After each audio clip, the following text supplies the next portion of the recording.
Welcome to our channel. నేను మీ అవని.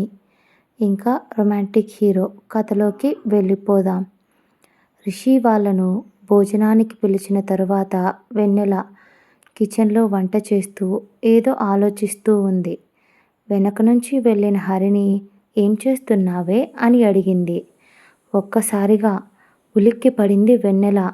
ఒసేయ్, అలా సడన్గా రాకు, నాకు ఎందుకో అలా వస్తే నచ్చదు, తెలుసు కదా నీకు అని అంటూ కొంచెం అరిచినట్టుగా చెప్పింది. హరిణి చెవులు పట్టుకొని, సారీ బంగారం, గుర్తులేదు. నీకు అలా సడన్గా వస్తే భయమని తెలుసు, కానీ మర్చిపోయానే, అందుకే అలా వచ్చి పిలిచాను. అయినా నువ్వేంటి ఇప్పుడు ఆలోచించాల్సిన అవసరం ఏముంది? ముందులా దీని గురించి భయపడాల్సింది, ఆలోచించాల్సిన అవసరం కూడా లేదు కదా.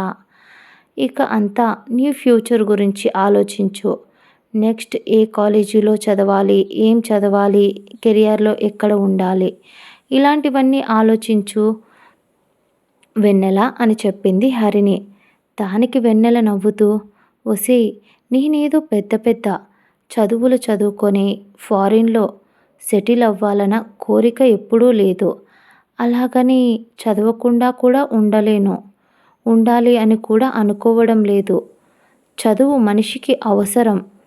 చదువు ఉంటేనే మనిషి ఏదైనా చెయ్యగలరు. నేను చదువుని ఎప్పుడూ నెగ్లెక్ట్ చేయను. కానీ నాకంటూ ఒక వయసు వచ్చిన తర్వాత నాకంటూ ఒక ఫ్యామిలీ, ఆ ఫ్యామిలీలో నాకు చాలా ముఖ్యమైన పర్సన్ మా అక్క, తన తర్వాతే నా భర్త. నాకు తెలిసినంత వరకు అక్క ఈ పాటికి పెళ్లి చేసుకొని సెటిల్ అయి ఉంటుంది. అందుకే ఈ చెల్లి గుర్తుకు రాలేదేమో అని అంటూ బాధపడింది వెన్నెల. అలా వీళ్ళు మాట్లాడుతూ ఉన్న సమయంలోనే విశ్వ, రిషి కూడా వచ్చారు. అప్పటికే టైం 8:30 అలా అవుతూ ఉంది, నైట్ టైం. విశ్వ, ఏంటి సిస్టర్, ఎవరు కనిపించడం లేదు? హరినారాయణ గారు, బామ్మగారు అందరూ ఎక్కడా అని అడిగాడు విశ్వ.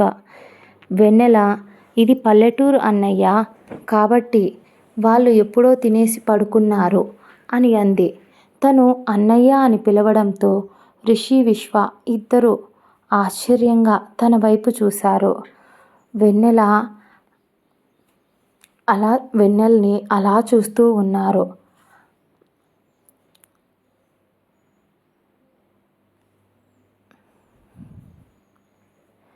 విశ్వ, ఏం లేదు, నువ్వు నన్ను ఎందుకు అలా చూస్తున్నారు అని అడిగింది వెన్నెల.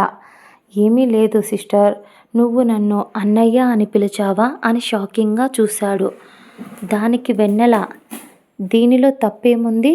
నేను హరినారాయణ గారిని మామయ్య అని పిలుస్తాను, కాబట్టి మీరు ఆయనకి మేనల్లుడు, అందుకే నాకు అన్నయ్య అని అంది వెన్నెల. తన మాటలు చాలా ముచ్చటగా అనిపించాయి విశ్వకి, రిషికి, హరిణికి, అక్కడ ఉన్న ముగ్గురికి. విశ్వ, హరిణి తను గలగలా మాట్లాడుతూ ఉంటాడని గమనిస్తూ ఉన్నాడు విశ్వ. కానీ మన రిషి మాత్రం తన పెదాలపై దృష్టి ఉంచాడు.